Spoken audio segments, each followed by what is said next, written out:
I started investigating the internet speed because I had nothing else to do at 11 p.m. on a Tuesday. 3 hours of overtime, no extra pay, a connection so slow I couldn't run a basic diagnostic. Something was eating the bandwidth. My job was technically to find out what. Nobody told me to look. Nobody expected me to. That was my first mistake. I'd worked there 2 years. The kind of place where "we're a family here" appears in the handbook and means we will absolutely ask you to work weekends. Every quarter, Marcus, our CEO, self-described visionary, would sit across from me with practiced sympathy and explain that the company was in a period of consolidation, tightening belts, watching margins. I always nodded. I always went back to my desk. That night, running diagnostics at 11 p.m. for no additional pay, I decided to actually find what was draining the network. The traffic logs didn't make sense. Massive outbound data, running in cycles, coming from the back of the building. From the server room Marcus kept locked personally, specifically. The one time I'd asked for access, he'd sent me a replacement router rather than let me in. At 11:30 p.m., office empty. I found the spare key in the facilities drawer. I smelled it before I saw it. Heat, a wall of it. Then noise. Dozens of fans at high speed, a mechanical roar. The soundproofed door had been containing completely. I turned on the light. Our actual servers were pushed to one side, almost apologetically. The rest of the room was filled with custom mining rigs. Graphics cards stacked in open frames, cooling fans zip-tied at angles, power cables across the floor, 50 units, maybe more. The kind of setup serious cryptocurrency miners build in warehouses. Each one running. Each one pulling from the building's power supply. Each one on the company network. The economics were simple once I saw it. Electricity ran through company accounts overhead, unitemized. The mining revenue went somewhere private. Every denied raise, every canceled team lunch, every we need to tighten belts, that money hadn't disappeared. It had moved. I photographed everything. Then I went back to my desk and thought about what to do. Monday, Marcus stood at the front of the conference room with his practiced sympathy expression and announced a temporary salary reduction of 8% across non-executive staff. He said it with the fluency of someone who'd said it many times. I sat in the back row thinking about the heat behind that door. The 50 rigs running through every "we're all in this together" speech he'd ever given. I sent one email at 4 p.m., anonymous address. Every employee, 12 photographs attached. I was gone before the meeting. Marcus called in. Response had finished. 3 weeks later, settled at a new job. A former colleague told me police had been involved. Accountants, lawyers. I didn't follow it closely. My new manager mentioned the raise at a regular check-in, without being asked, as though it were simply what happened when someone did good work. I thought about Marcus's face. Then I went back to my desk. Move-in day. I found the listing on a Tuesday in March. 4 months of searching rejected applications, inflated prices, landlords who ghosted me after seeing my salary. This one felt almost too good. Reasonable rent, good neighborhood, available immediately. I messaged within minutes. His name was Emre. He responded warmly, with the easy confidence of someone who had nothing to hide. We met at a cafe. He arrived in a good jacket, ordered tea, asked about my work before I'd asked anything about the apartment. The place was exactly as advertised. He walked me through it himself, mentioned the neighbors were quiet, said he was relocating for work and wanted trustworthy tenants. When I asked why he wasn't using an agency, he said he'd had bad experiences. I told myself, finally, someone normal. We signed that evening. First month, last month, deposit 3 months transferred before I left the cafe. He shook my hand at the door. Move-in day was a Saturday.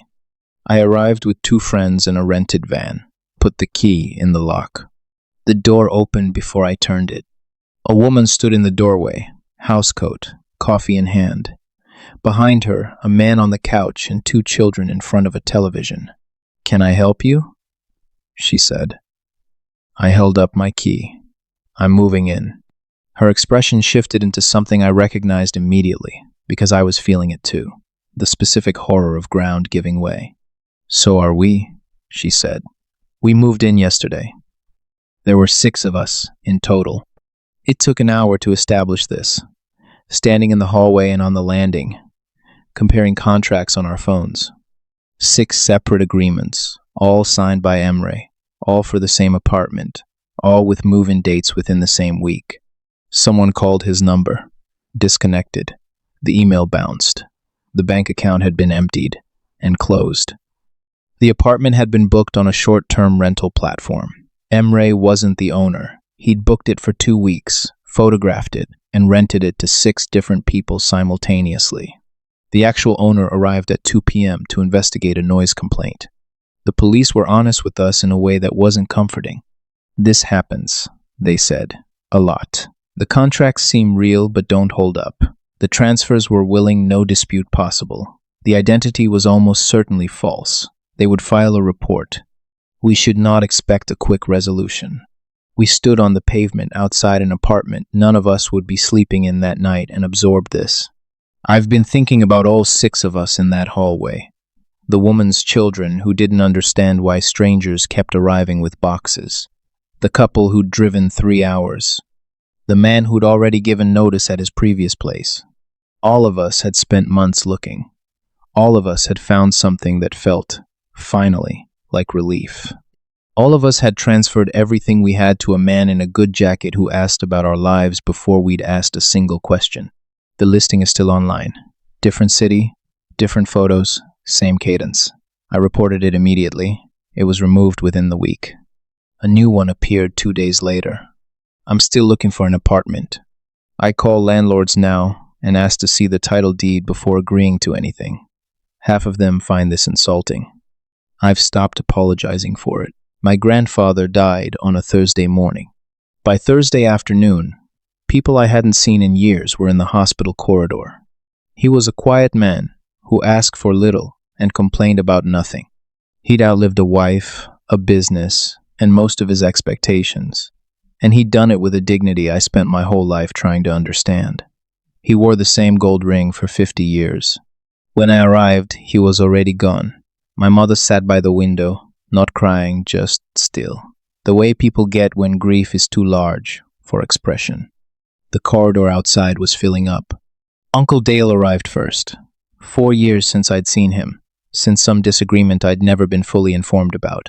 He embraced my mother with both arms, his eyes already moving around the room. Then Aunt Carol, who lived 40 minutes away and hadn't visited once during the 8 months my grandfather was ill. Then cousins I recognized only from photographs. By evening, the apartment was full of people opening cupboards. Dale volunteered to handle the funeral arrangements.